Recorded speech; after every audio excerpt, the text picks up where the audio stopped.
and welcome to the Stretch Zone. My name is Glenn Videlko.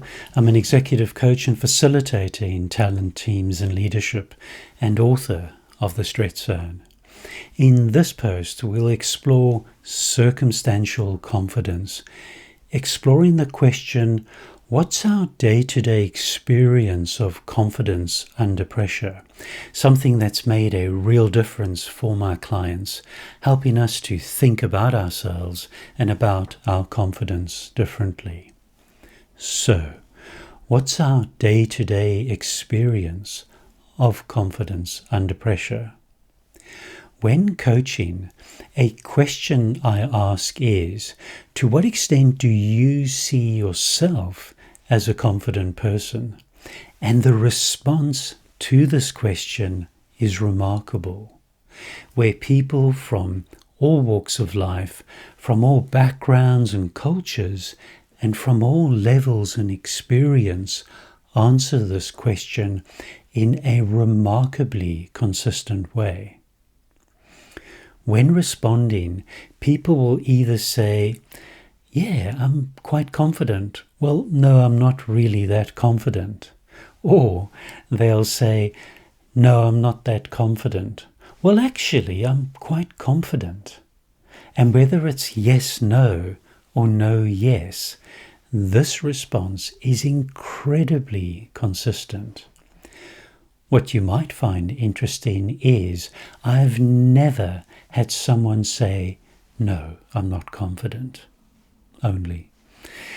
And only a tiny handful of people who've said, yes, I'm confident, without the negation.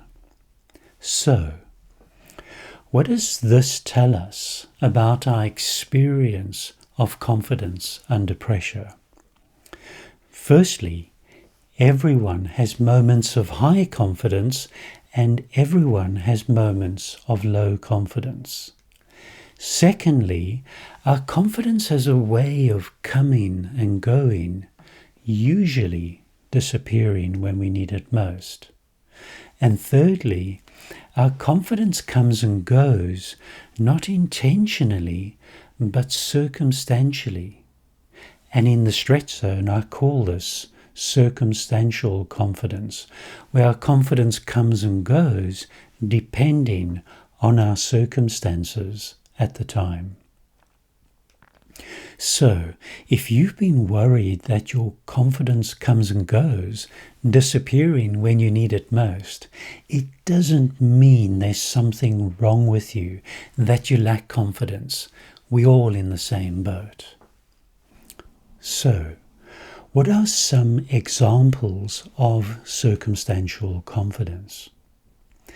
A very common example is where confident people find their confidence disappears as soon as they're having to bump shoulders with more experienced and more senior people in the organization. And in unfamiliar territory, their confidence disappears when they need it most. Another example is a situation of conflict and tension, where an otherwise capable communicator is no longer able to articulate themselves and stand up for themselves as they ordinarily would. In my own experience, when I'm coaching and facilitating, while I certainly feel the pressure and discomfort, my confidence is reliably steady. However, when I'm selling consultancy services or recording YouTube videos with the pressure of being in front of a big, hairy, scary camera, my confidence is not necessarily as steady as I'd like it to be. So, what is the underlying problem with circumstantial confidence?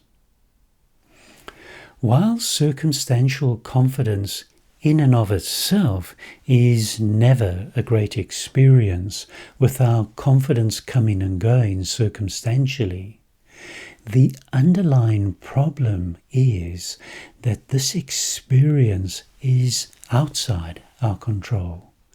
And rather than being under our own direct control, our confidence is circumstantially dependent. And that's not a great place to be. Metaphorically, with circumstantial confidence, we're not really in the driving seat. We're in the passenger seat. And when our circumstances are favorable, we feel confident. And when our circumstances are unfavorable, our confidence disappears. It's a little bit like the tail wagging the dog.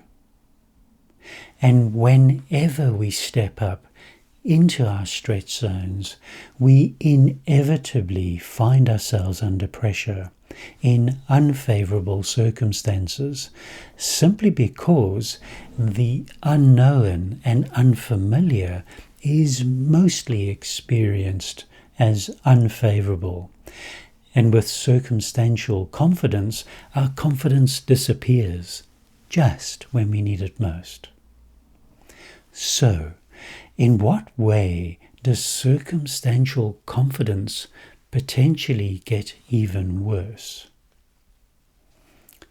When we examine our experience, what we find is that with circumstantial confidence, because our confidence comes and goes, disappearing when we need it most, we can never really be certain that our confidence will be there for us when we need it most.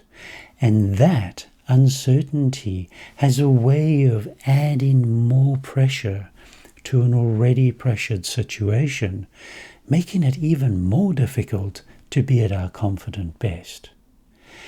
And the more our confidence disappears, the more likely we are to come to the mistaken conclusion that I'm not a confident person. And taking this fiction as reality, we either hold ourselves back, avoiding opportunities, or we psych ourselves up with confidence-boosting hype. And the manufactured facade that follows burns our energy and distracts our focus, increasing and intensifying the pressure unnecessarily. And our life ends up being stuck on repeat, and nothing really changes. So, what's the difference between natural confidence and circumstantial confidence? Circumstantial confidence is not real confidence. It's a distorted form of circumstantially dependent confidence. And as soon as the dependency is removed, we quickly find our confidence boost is no more than a transitory boost, quickly fading due to lack of substance behind the facade. Because something like circumstantial confidence is common, that does not make it real or true. It only makes it common. And the truth is usually in the very opposite direction. If everyone is looking for answers in one direction, it's my experience to look for the real answers in the very opposite direction. And confidence is no different. Real confidence comes from the inside out, from within you, in here. And circumstantial confidence is a transitory boost that comes from the outside in, from our circumstances out there, like the transitory boost we get when our boss gives us a pat on the back. Rather than be in the passenger seat, we want to be in control, in the driving seat, with our confidence being available as and when we need to be on top of our game. To mistake circumstantial confidence for real confidence is a very common mistake. And when we do, we end up needlessly waiting around to feel more confident circumstantially, and opportunities pass us by. And as missed opportunities pile up, we only add fuel to the fire, concluding that I'm not a confident person, and nothing could be further from the truth. In summary, everyone has moments of high confidence and moments of low confidence, where our confidence comes and goes depending on our circumstances at the time. The good news is we need not be in the passenger seat, passively waiting for the world to present us with favorable circumstances. We actually, potentially in the driving seat, we only need to see ourselves and our confidence differently. And when we learn to channel our efforts and energy differently, we can put circumstantial confidence behind us. Thank you.